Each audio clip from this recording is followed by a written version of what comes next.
দুনিয়ার সম্পদ, লোভ, লালসা এগুলো নিয়ে পড়ে থেকো না।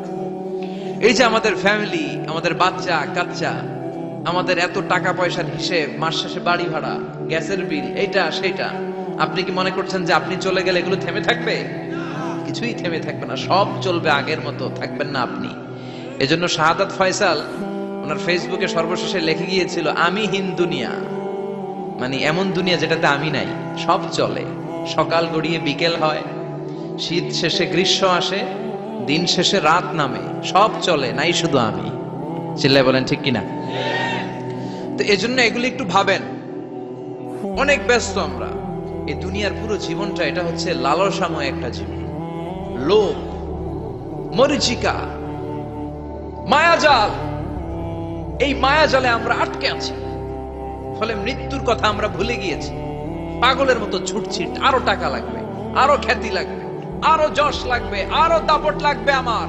এত টাকা দিয়ে কি হবে? এত সম্পদ দিয়ে কি হবে? এত ব্যস্ততা দিয়ে কি হবে তোমার? স্টপ, থামুন, অনেক হয়েছে, আন্না, থামুন।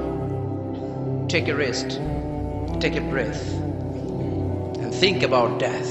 Think that you have to go back to your Lord.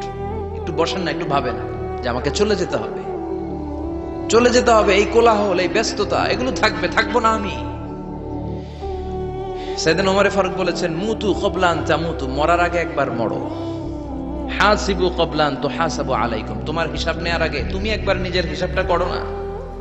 কাগজ বের করে একটু লিখো না, কি কি ভালো কাজ করছিলা, যেগুলো দিয়ে নাজাতের ওয়াসিলা হতে পারে, 1 2 3, আর কি কি আকাম কুকাম করছো দেখো না, লিখে দেখো তোমার অবস্থাটা কি। মরার আগে একবার মরো। মরার আগে খাটের মধ্যে শুয়ে শটান করে চোখ বন্ধ করে একবার মরার ভান করে দেখেন কেমন লাগে। চোখটা বন্ধ করেন আর ভাবেন আপনি নাই, কি কি হতে পারে ভাবেন।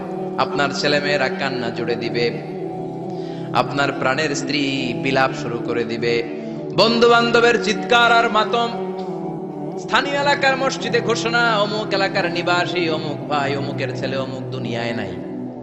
সব আত্মীয়রা চলে আসবে, ফেসবুকে স্ট্যাটাস দেয়া হবে, সবাই সবাইকে জানাবে বিকাল 4টায় অমুক হাই স্কুল ময়দানে আপনার জানাজা।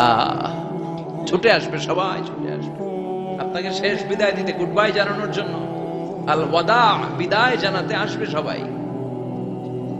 4 তাকবীর দিয়ে আপনার জানাজা হবে, অশ্রুসিক্ত জানাজায় আপনার বিদায় হবে। কাঠের খাটিয়ার মধ্যে করে কাঁধে তুলে আপনারে কবরে নেওয়া হবে, আগে থেকে খুঁড়ে রাখা কবরটার মধ্যে আপনারে বিছিয়ে দেয়া হবে, বাঁশের কচি দিয়ে তার উপরে মাটির চাপা দিয়ে সব চলে যাবে।